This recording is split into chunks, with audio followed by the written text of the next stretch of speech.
আপনি যদি আমার আজকের ভিডিওতে ভুল করেও ক্লিক করে থাকেন তাহলে অবশ্যই ভিডিওটি কন্টিনিউ করুন, কারণ আজকের ভিডিওতে আপনি দেখতে পারবেন যে একজন ইউটিউবার আসলেই সারা মাসে কত টাকা ইনকাম করতে পারে। তো চলুন আমরা এখন শুনবো রবিন ভাইয়ের কাছ থেকে। বন্ধুরা সবাইকে আসসালামু আলাইকুম, আশা করি সকলেই ভালো আছেন। বন্ধুরা, আপনাদের মধ্যে অনেকেই বহুদিন ধরে একটি জিনিস আপনারা জানতে চাচ্ছিলেন, যেটা হচ্ছে যে আমি ইউটিউব থেকে কত টাকা আয় করি। এবং সঙ্গত কারণে আজকে অর্থাৎ 28শে মে 2018-তে আমি একটি কমিউনিটিতে পোস্ট করেছিলাম এই বিষয়টিতে, এবং আপনারা প্রত্যেকেই এই জিনিসটি জানতে আরও বেশি আগ্রহী হয়েছিলেন, এবং সেক্ষেত্রে 95% মানুষ ভোট করেছিলেন যে এই জিনিসটি জানার জন্য, যেটা 8 ঘন্টায় 3600 ভোট এসেছিল এই পোস্টটিতে। সো যাই হোক, আজকের ভিডিওতে আপনারা এক্স্যাক্টলি জানতে পারবেন যে আমি কত টাকা ইনকাম করি ইউটিউব থেকে, এবং এই পর্যন্ত ইউটিউব বাংলা আসার পেছনে যে গল্প সেটিও আপনারা আজকের ভিডিওতে জানতে পারবেন। সো দেরি না করে দেখতে থাকুন ইউটিউব বাংলা, আপনাদের সাথে আছি আমি রবিন। চলুন শুরু করা যাক।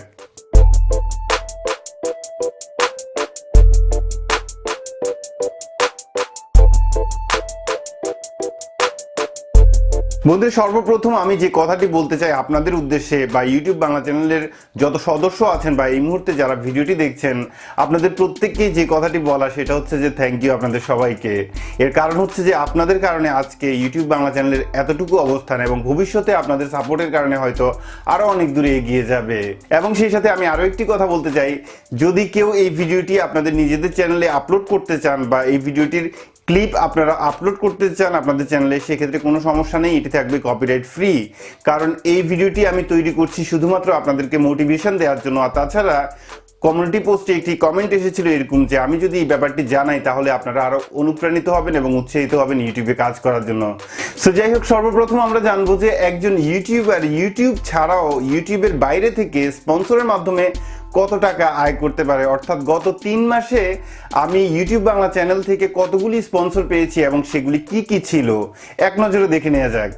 সো প্রথমে যে বক্সটি আপনারা দেখতে পাচ্ছেন, এটা হচ্ছে Xiaomi Mi A1 অর্থাৎ অ্যান্ড্রয়েড 1, এবং দ্বিতীয়ত যে বক্সটি আসছে সেটা হচ্ছে Xiaomi Redmi Note 5 Plus, এবং তৃতীয়ত যে বক্সটি সেটা হচ্ছে যে Xiaomi Redmi 4X, চতুর্থ যে বক্সটি সেটা হচ্ছে যে Blackview S8, এবং পরবর্তীতে যেটি সেটা হচ্ছে যে একটি Mi 360 ডিগ্রি সিসিটিভি ক্যামেরা, এবং তারপরে যেটা আসছে সেটা হচ্ছে যে একটা ওয়্যারলেস হেডফোন, এবং তার পরিবর্তে যেটা আসছে সেটা হচ্ছে যে এবং যথারীতি আপনারা দেখেছেন এটা হচ্ছে Xiaomi 4K ক্যামেরা। তারপর যেটি সেটা হচ্ছে K9, এটি একটি স্মার্ট ওয়াচ। এরপরে যে বক্সটি এটা হচ্ছে যে Amazfit Xiaomi স্মার্ট ওয়াচ, এবং তারপরে যথারীতি আপনারা দেখতে পাচ্ছেন যে একটি Xiaomi Yilin বাল্ব, এবং তারপর যে জিনিসটি এটা হচ্ছে যে একটি স্মার্ট ওয়াচ ফোন, এবং তারপর যে বক্সটি আসছে সেটা হচ্ছে যে একটি ড্রোন আপনারা দেখতে পাচ্ছেন, এবং তারপর যে বক্সটি আসছে সেটা হচ্ছে যে একটি প্রজেক্টর, যেটার ভিডিও আপনারা দেখেছিলেন, এবং তারপর যে জিনিসটি আছে সেটা হচ্ছে যে একটি স্মার্ট টিভি বক্স।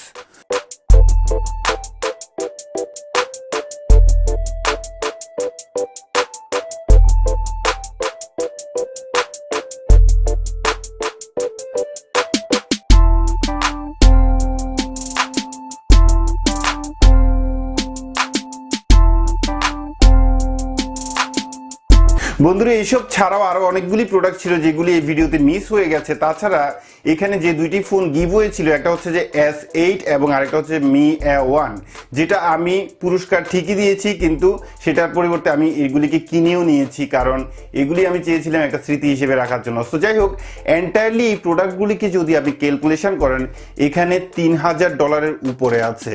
সো তার মানে হচ্ছে যে গত 3 মাসে আমি $3000 উপরে যে প্রোডাক্টগুলি পেয়েছি, এগুলি প্রত্যেকেই আমার ইউটিউবের একটি আয়ের উৎস। এবং এখানে আমি আরো অনেকগুলি পেইড ভিডিও করেছি, যেগুলি হচ্ছে যে অ্যাপস রিভিউ। তাছাড়া আপনার ফিল্মোরারও একটি ভিডিও দেখেছিলেন, এটাও ছিল একটি পেইড রিভিউ। সো এবার আসুন যে আমি ইউটিউব থেকে কত টাকা আয় করি। বন্ধুরা, এখানে কোনো ইউটিউবারই নির্দিষ্ট পরিমাণে বলতে পারবে না যে আমি প্রত্যেক মাসে এত টাকা আয় করি, কারণ আয়ের ব্যালেন্সটা অনেকটা উপর নিচে হয়ে যায়। সো যাই হোক, তারপরেও আমি গড়ে একটি ধারণা আপনাদেরকে দিচ্ছি, যে ক্ষেত্রে আপনারা এক্স্যাক্টলি ধারণাটা পেয়ে যাবেন। ধরে নিন এই মুহূর্তে ইউটিউবের টাকা থেকে আমি ঢাকা ধানমন্ডিতে মোটামুটি একটি বাসা ভাড়া করে থাকতে পারবো, এবং সেই বাসা ভাড়াটা যদি হয় মিনিমাম 20,000 টাকা সেটা আমার ইউটিউব আয় থেকে পে করার অ্যাবিলিটি আছে। এবং আপনি আরও ধরে নিতে পারেন যে আমি যদি আমার সংসারের প্রতি প্রত্যেক দিন 1,000 টাকা করে খরচ করি, প্রতি মাসে আমি 1,000 টাকা করে আমার সংসারের পিছনে খরচ করতে পারবো। এবং এই দুটি জিনিস করার পরও আমার পকেট খরচ অ্যাটলিস্ট 10 থেকে 15,000 টাকা থেকে যাবে। সো মোটামুটি আশা করছি আপনারা একদম একুরেট একটা ধারণা পেয়ে গেছেন যে ইউটিউব বাংলা চ্যানেলের আয় কতটুকু ইউটিউব থেকে। সো এবার আসুন যে মোস্ট ইম্পর্ট্যান্ট একটা সাবজেক্ট যেটা আপনাদেরকে বলতেই হবে বা আপনাদেরকে বুঝতেই হবে। সো এবার আসুন যে ইউটিউব বাংলা এতটুকু পর্যায়ে আসার পেছনে কোন গল্পটি ছিল।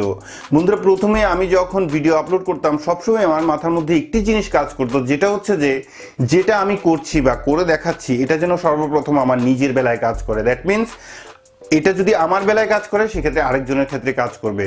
সো এই জিনিসটি মাথায় রেখে আমি সবসময় ভিডিও তৈরি করেছি। তাছাড়া আমি অলওয়েজ ট্রাই করেছি আপনাদেরকে সত্যটা সত্য হিসেবে বলার জন্য এবং মিথ্যাটা মিথ্যা হিসেবে বলার জন্য।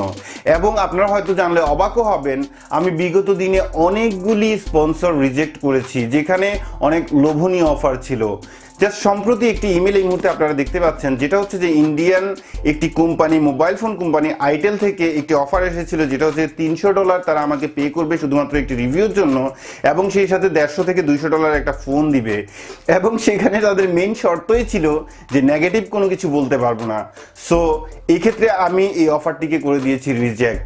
সো এই কথাটা বলার অর্থ এতটুকুই, আমি কখনোই চাই নাই যে আপনাদের সাথে একটি প্রতারণামূলক ভিডিও দেই অথবা আমার একটি কথার কারণে আপনি প্রতারিত হয়ে থাকেন। এবং যথারীতি আমি প্রথম থেকে এই জিনিসটি করে আসছিলাম, যার কারণে আপনারা হয়তো জানেন, যারা আমার অনেক আগের বন্ধু বা অনেক আগের সাবস্ক্রাইবার ইউটিউব বাংলা চ্যানেলের, তারা হয়তো জানেন যে ইউটিউব বাংলা চ্যানেল 2 সপ্তাহ বন্ধ ছিল। কারণ যখন ইউটিউবের ভাইরাল ভিডিওগুলি যেগুলি মিথ্যা ছিল সেগুলি সম্পর্কে আমি যখন কথা বলা শুরু করেছিলাম, তখন অনেকেই আমার রিপোর্ট করে আমার চ্যানেলটি বন্ধ করে দেয়। এবং আপনাদের ভালোবাসার কারণে আমি চ্যানেলটাকে ফিরিয়ে নিয়ে আসতে পেরেছি। সো এক্ষেত্রে আমি বলবো যে আপনাদেরকে এই জিনিসগুলি মাথায় রাখতে হবে।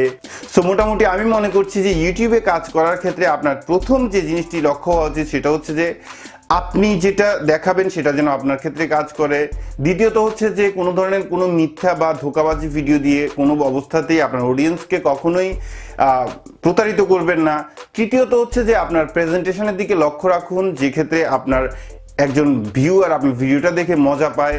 চতুর্থত যে জিনিসটি, ভিডিওতে একটা কথাও এক্সট্রা বলবেন না যে কথার কারণে আপনার অডিয়েন্স বিরক্ত হয়। এবং পঞ্চম যেটি, সেটা হচ্ছে যে আপনি যতটুকুই উপস্থাপন করবেন সবসময় চেষ্টা করবেন যে বেস্টই আপনি আপনার অডিয়েন্সকে দেওয়ার জন্য। তো দ্যাট মিনস একটা ভিডিও করার ক্ষেত্রে আমি গত ভিডিওতেও বলেছি, যে জিনিসটি বলবেন সেই জিনিসটিকে ফোকাস করার ট্রাই করুন। এবং আমি জানি যে আমার ভিডিওতে এখনো পর্যন্ত যথেষ্ট ল্যাকিং আছে অথবা অনেক ধরনের ভুলভ্রান্তি আছে, এবং আমি প্রত্যেক দিনই চেষ্টা করি যে সেই ভুলভ্রান্তিগুলিকে শুধরিয়ে নেওয়ার জন্য। সো বন্ধুরা, আশা করছি আজকের এই ভিডিওটি আপনাকে অনেক বেশি মোটিভেট করার জন্য কাজে দেবে, যাতে আপনি ভালো করে ইউটিউবে কাজ করতে পারেন। এবং আমি মনে করি এই পর্যন্ত ভিডিওতে যে কথাগুলি বলেছি সেই কথাগুলি যদি আপনি ফলো করেন, একদিন ইনশাল্লাহ আপনি আমাকেও ছেড়ে যাবেন অথবা অনেক বড় বড় ইউটিউবারকে ছেড়ে যাবেন। আমি এখনো ইউটিউবে অনেক ভালো কিছু করেছি এটা বিশ্বাস করি না। ইনশাল্লাহ আমি ট্রাই করে যাচ্ছি আরো ভালো কিছু আপনাদেরকে দেওয়ার জন্য। এবং আপনারা যদি কন্টিনিউ আমাকে সাপোর্ট করে যান, আমি আশা করছি ইউটিউব বাংলা চ্যানেল অবশ্যই একদিন অনেক বড় চ্যানেলে পরিণত হবে। বন্ধুরা, ধন্যবাদ জানাচ্ছি আপনাদের সবাইকে আপনাদের মূল্যবান সময় দিয়ে এতক্ষণ পর্যন্ত ভিডিওটি দেখার জন্য। ভিডিওটি যদি ভালো লাগে তাহলে অবশ্যই একটি লাইক দিয়ে যাবেন, এবং আপনি যদি আমাদের চ্যানেলে নতুন দর্শক হয়ে থাকেন অবশ্যই সাবস্ক্রাইব করবেন, পাশাপাশি বেল আইকনটি ক্লিক করে ওকে করতে ভুলবেন না। আশা করছি আগামী ভিডিওতে আরো ভালো কিছু নিয়ে দেখা হবে। সে পর্যন্ত ভালো থাকুন, সুস্থ থাকুন, এই শুভকামনায় আজকের মতো আল্লাহ হাফেজ।